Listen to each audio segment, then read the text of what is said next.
Messieurs, bonjour, c'est Kamel Bassagarage, le spécialiste de V6 HDI, Peugeot, Citroën, Jaguar, Range Rover, Porsche. Alors, la vidéo d'aujourd'hui, c'est la suite d'une précédente vidéo, là où je vous ai montré un moteur Ingenium qui a été démonté pièce par pièce. C'est un moteur qui a cassé par manque de consommation d'huile importante. Donc, et le propriétaire, il a roulé sans huile moteur. À savoir que ce moteur-là, juste avant qu'il casse, il a consommé 3 litres d'huile au bout de 100 kilomètres. Voilà. Pourquoi? Parce qu'en fait, il a eu un témoin d'alerte de manque d'huile moteur. Donc, il s'est arrêté dans un garage. Il leur a demandé de faire la pointe. Ils lui ont rajouté presque 3 litres d'huile. Et après, donc, il a roulé pour rentrer chez lui. Il n'a même pas fait 100 kilomètres et qu'il a eu de nouveau le message d'alerte de manque d'huile. Donc, il s'est arrêté à une station-service. Il a coupé le moteur, donc 10 minutes le temps qu'il a été au magasin pour acheter de l'huile, il est revenu, donc il a mis de l'huile dans le moteur, mais sauf que le moteur entre-temps il a refroidi pendant 10 minutes et le vilebrequin il a été bloqué, moteur bloqué, puisqu'il est descendu en température, il n'a pas pu le redémarrer, il est resté en panne sur place. Donc c'est un moteur, donc le 4 cylindres, le 2 litres Ingenium, qui développe 180 chevaux sous le code 204 DTD. C'est un moteur que j'ai mis un vilebrequin renforcé neuf là-dessus, plus 4 bielles, jeu de cossinet de bielles, jeu de cossinet de palier de vilebrequin. 4 pistons neufs aussi, mais sauf que des pistons d'origine, mais qu'on a réusinés. Donc on a retravaillé, donc on a augmenté l'épaisseur du racleur d'huile qui était à la base de 1 mm, on l'a monté à 2 mm. Et au niveau de segmentation, on est passé de 1 mm à 1 mm 5. Et le segment supérieur, qui était à la base de 1,5, on l'a passé à 1,75. Plus 4 chemises cylindres d'une meilleure qualité, meilleur alisage et avec un diamètre plus adapté par rapport au diamètre du piston qui est de 83 mm. Voilà, donc je vais vous tourner la caméra. Ah oui, j'ai oublié de vous dire, le turbo aussi il a cassé entre temps puisqu'il n'y a plus d'huile dans le moteur, donc il n'y a plus de graissage. Le turbo il s'est flingué. Donc quand on l'a contrôlé, on voyait la turbine qui se baladait dans tous les sens. Donc je vais vous le montrer, le véhicule. Donc vous m'excusez, j'ai pas complètement fini le travail donc, parce qu'il est toujours sous contrôle, sous essai. Donc j'ai pas remonté le pare-choc et tout ça, j'attends j'ai pas remonté le pare-choc et le capot. J'attends de le laisser tourner encore au ralenti, voir s'il n'y a pas de fuite de liquide refroidissement ou d'huile ou quoi que ce soit. Donc voilà, je vous tourne la caméra et on va décortiquer ça ensemble. Voilà, notre véhicule, il est là.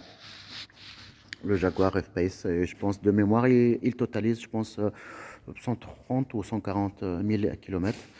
Dommage, c'est une belle finition, mais quand on voit le moteur 4 cylindres, le bruit qu'il dégage, on dirait un tracteur. Franchement, moi, honnêtement, j'apprécie pas. Je trouve que c'est décevant. Voilà, quand on a un beau véhicule et que quand on arrive avec, on dirait qu'on est arrivé avec un engin ou une mini pelle. Je respecte le goût de tout le monde, mais ça, c'est juste mon simple avis. La clé, elle est là.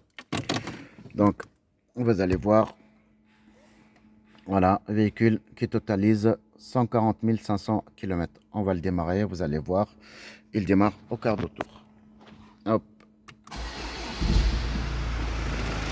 Voilà, le moteur, il tourne. Voilà, comme je vous ai dit, les 4 cylindres, ils ont un bruit vraiment de... C'est pas, je trouve pas que c'est assez doux, assez souple et tout, discret comme les V6, malheureusement, ou bien les V8. C'est rien à voir, le 4 cylindres, franchement, je n'apprécie pas beaucoup du tout. Voilà, après, chacun son goût, chacun comment il prend les choses. On va accélérer, vous allez voir. Voilà, on rend.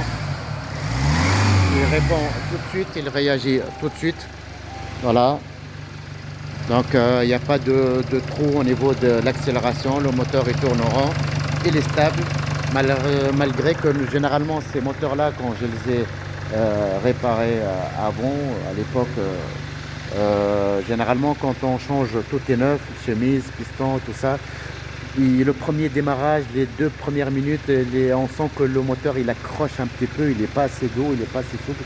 On sent qu'il tremble un petit peu et après il se calme. En fait, dès qu'il se rôde un petit peu pendant 5 minutes, il se calme et il tourne en rond après sans problème. Bon, celui-là, dès qu'on l'a démarré, hop, nickel, il tourne en rond, il bouge même pas du tout, rien du tout. Donc voilà. Sur ça, messieurs, ben, je vous souhaite une très bonne fin de journée et à la prochaine vidéo et à bientôt. Ah, j'ai oublié de vous dire, lundi prochain, donc je vais rentrer un Jaguar XF S avec le moteur 3 litres V6 HD. C'est un moteur apparemment qui est le propriétaire, il a coulé une bielle. Et le véhicule il va venir de Saint-Raphaël. Lundi, donc le dépanneur il va prendre la route le samedi. Donc il va faire, il va rouler toute la journée. Il va prendre sa pause. Il charge le véhicule le dimanche, le temps qu'il fasse la route et tout. Donc il me livre le lundi matin. On fera une vidéo tout autour parce que c'est un beau véhicule. C'est un Jaguar XF S de 2017 apparemment, un moteur V6 sous le code 306 DT qui développe 300 chevaux à mon avis, ou peut-être le 275 parce qu'il y a des versions, le XF et le XFS.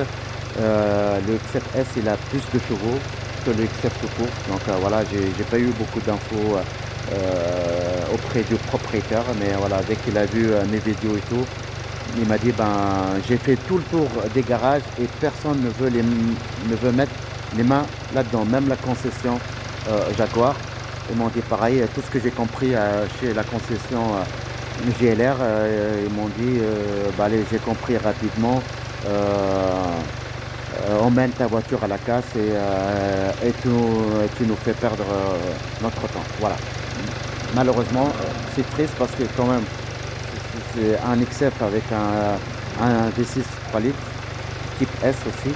Donc c'est une belle finition, une belle config. Le véhicule il est récent, c'est pas un véhicule qui a 14 ou 15 ans, c'est un véhicule qui a à peine 6 ans ou 7 ans. C'est malheureux d'en arriver là avec les concessions qui ne veulent plus chercher à comprendre. Donc voilà, lundi prochain, je vous ferai la vidéo du nouveau Jaguar XF qui va arriver.